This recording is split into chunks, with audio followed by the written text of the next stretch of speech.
जय भोलेनाथ। प्रदोष का व्रत देवों के देव महादेव को समर्पित होता है और यह व्रत हर महीने के कृष्ण पक्ष और शुक्ल पक्ष की त्रयोदशी तिथि यानी कि 13वें दिन रखा जाता है। मान्यता है कि यह व्रत रखने वाले भक्तों को भगवान शिव की कृपा प्राप्त होती है और उसकी सभी मनोकामनाएं भी पूर्ण होती हैं। ऐसे भक्त की सभी मनोकामनाएं पूर्ण होती हैं जो भक्त प्रदोष काल में पूरे विधि विधान से भगवान शिव की पूजा अर्चना करता है और व्रत कथा सुनता है। तो आज के वीडियो में हम यही जानेंगे कि चैत्र मास के शुक्ल पक्ष में पड़ने वाला प्रदोष व्रत कब रहेगा, इस दिन प्रदोष काल का समय कब से कब तक रहेगा, इस दिन कौन कौन से शुभ योग बन रहे हैं और इस दिन अशुभ योग कौन कौन से रहने वाले हैं। इस बार चैत्र शुक्ल त्रयोदशी तिथि प्रारंभ होगी 9 अप्रैल रात्रि 10:56 पे दिन बुधवार को और त्रयोदशी तिथि समाप्त होगी 10 अप्रैल गुरुवार मध्य रात्रि 1 बजे। तो ऐसे में इस बार का प्रदोष व्रत 10 अप्रैल गुरुवार को रखा जाएगा, जिस कारण ये गुरु प्रदोष व्रत कहलाएगा। ध्यान रहे कि बुधवार के दिन कोई प्रदोष व्रत नहीं है क्योंकि त्रयोदशी तिथि रात्रि में लग रही है। 10 अप्रैल को सूर्योदय होगा सुबह 6:14 पर और सूर्यास्त होगा शाम 5:25 पर और ब्रह्म मुहूर्त रहेगा इस दिन सुबह 4:37 से 5:25 तक। अभिजीत मुहूर्त रहेगा दोपहर 12:03 से 12:52 तक और प्रातःकाल की पूजा का मुहूर्त रहेगा सुबह 4:53 से 6:01 तक।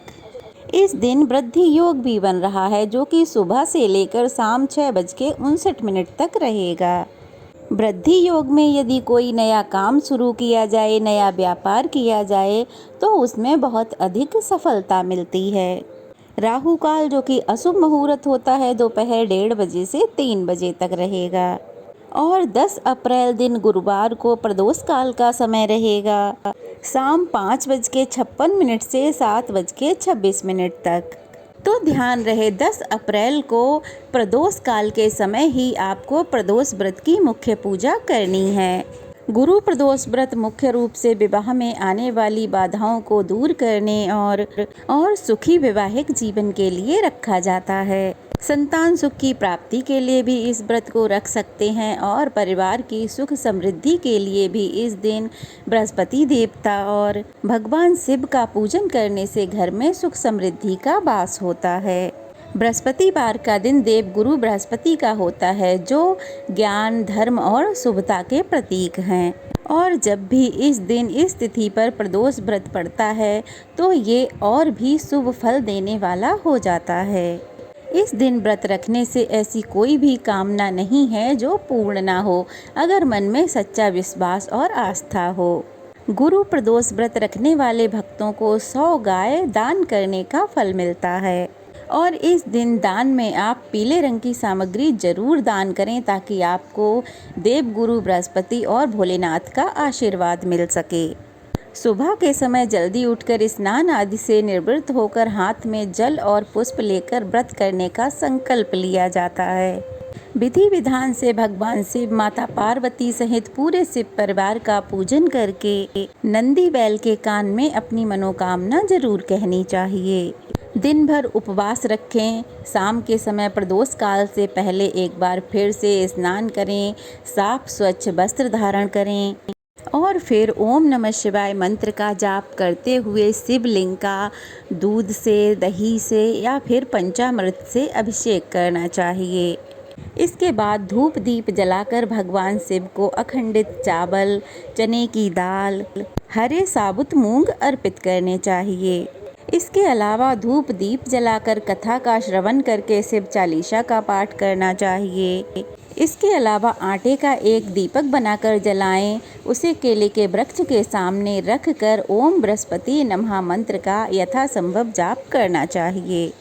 इसके बाद भोग लगाएं और फिर प्रसाद को सभी लोगों में बांट दें।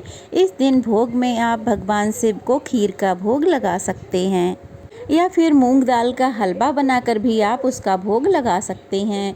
इसके बाद फलाहार में आप जो भी ग्रहण करते आ रहे हों वो अपना फलाहार प्रसाद रूप में ग्रहण करें और अपने व्रत का पालना करें। फिर अगले दिन सुबह उठकर पूजा आदि करके नमक का सेवन करना चाहिए। जहाँ तक हो सके प्रदोष वाले व्रत में नमक का सेवन नहीं करना चाहिए, क्योंकि प्रदोष व्रत में नमक का सेवन नहीं किया जाता है। तो ये थी आज की वीडियो, कैसी लगी कमेंट बॉक्स में ज़रूर बताइएगा। अच्छी लगी हो तो वीडियो को लाइक करके शेयर करें। कमेंट्स में जय श्री बृहस्पति नमः ज़रूर लिखें और अगर नए हैं तो प्लीज़ चैनल को सब्सक्राइब करें।